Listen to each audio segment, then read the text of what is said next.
ഒരേ സമയം ഇറാന്റെ പ്രോക്സി ഗ്രൂപ്പുകളെയും ഇറാനെയും ഒരുമിച്ച് ആക്രമിക്കാനുള്ള ശേഷിയൊന്നും ഇസ്രയേലിനില്ല എന്നുള്ളതാണ് യാഥാർത്ഥ്യം.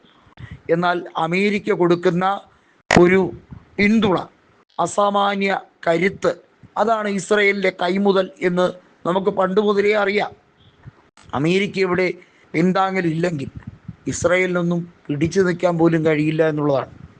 അവർക്ക് മൊസാദ് ഉണ്ടെന്നോ അത്യാധുനിക സംവിധാനമുണ്ടെന്നോ ഒക്കെ കരുതിയാലും ഇറാനോട് നേരിട്ട് ആക്രമിച്ച് വിജയം വരിക്കാനുള്ള ആയുധശേഷിയൊന്നും ഇപ്പോഴും 25,000 സ്ക്വയർ കിലോമീറ്ററിൽ കിടന്ന് പൊളയ്ക്കുന്ന ഈ ജൂതരാജ്യത്തിനില്ല എന്നുള്ള യാഥാർത്ഥ്യം മനസ്സിലാക്കണം.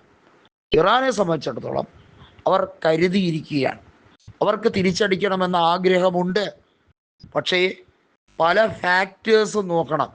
കാരണം ഇറാനിലെ ജനസാന്ദ്രത, ഇറാനിലെ ജനസംഖ്യയുടെ കാര്യങ്ങൾ, ഇറാൻ ഇപ്പോൾ വികസിപ്പിച്ചുകൊണ്ടിരിക്കുന്ന ആണവ പദ്ധതികൾ, അതും റഷ്യയുമായി ചേർന്നുള്ള സഹകരണം.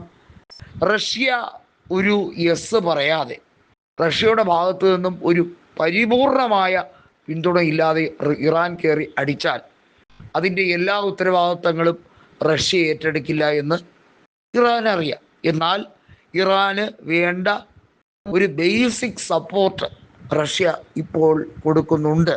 അതുകൊണ്ടാണല്ലോ ഇറാൻ്റെ ആണവ നിലയങ്ങളിൽ റഷ്യ സഹകരണം ഉറപ്പിക്കുന്നതിൻ്റെ ഭാഗമായി അവരുടെ കൃത്യമായിട്ടുള്ള ഒരു സുരക്ഷാ കവചം ഒരുക്കി വച്ചിരിക്കുന്നു.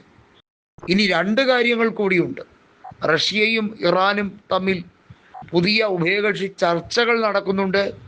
രണ്ടാമത് അറബ് രാജ്യങ്ങളും ഇറാനും റഷ്യയും ഒക്കെ ചേരുന്ന പുതിയ ഒരു നയതന്ത്ര രൂപീകരണ ചർച്ച, പുതിയൊരു ചാനൽ അതിനുവേണ്ടിയുള്ള ഒരു പാത ഇപ്പോൾ വെട്ടിത്തുറക്കുകയാണ്. ഇത് അമേരിക്കയെ വല്ലാതെ ചൊടിപ്പിക്കുകയാണ്. ഇസ്രയേലുമായി ദീർഘനാളത്തെ ബന്ധവും സൗഹൃദവും എല്ലാം കാത്തു സൂക്ഷിച്ച് ഇസ്രയേലിന് വേണ്ടി ഫലസ്തീൻകാരെ കൂട്ടക്കൊല നടത്തുന്നതിനെ ന്യായീകരിച്ച് മെഴുകുന്ന അമേരിക്കയ്ക്ക് നന്നായി അറിയാം റഷ്യ ഏതൊക്കെ രീതിയിലാണ് മറ്റ് തരത്തിൽ പിടിമുറുക്കുന്നത്. ഒന്നാമത് റഷ്യ ഉക്രൈൻ പ്രശ്നത്തിൽ അലാസ്കയിലെ ആങ്കറേജിൽ വെച്ച് അമേരിക്കൻ പ്രസിഡന്റ് ഡൊണാൾഡ് ട്രംപും റഷ്യൻ പ്രസിഡന്റ് വ്ളാഡിമിർ പുടിനും തമ്മിൽ നടത്തിയ ചർച്ച എങ്ങും എത്താതെ പോയി. ഒടുവിൽ മോസ്കോയിൽ ഒരു ചായ സൽക്കാരത്തിന് ക്ഷണിക്കുന്നു എന്ന് പറഞ്ഞുകൊണ്ട് പിരിഞ്ഞു. അതൊരു സാമാന്യ മര്യാദയുടെ പേരിലാണ്. അതിനപ്പുറത്തേക്ക് ട്രംപിൻ്റെ പണി നോക്കിക്കോ എന്നതാണ് ആ സംഭാഷണത്തിൻ്റെ രത്നച്ചുരുക്കമെന്ന് നമുക്കെല്ലാവർക്കും ബോധ്യപ്പെടുന്ന സാഹചര്യമാണ്.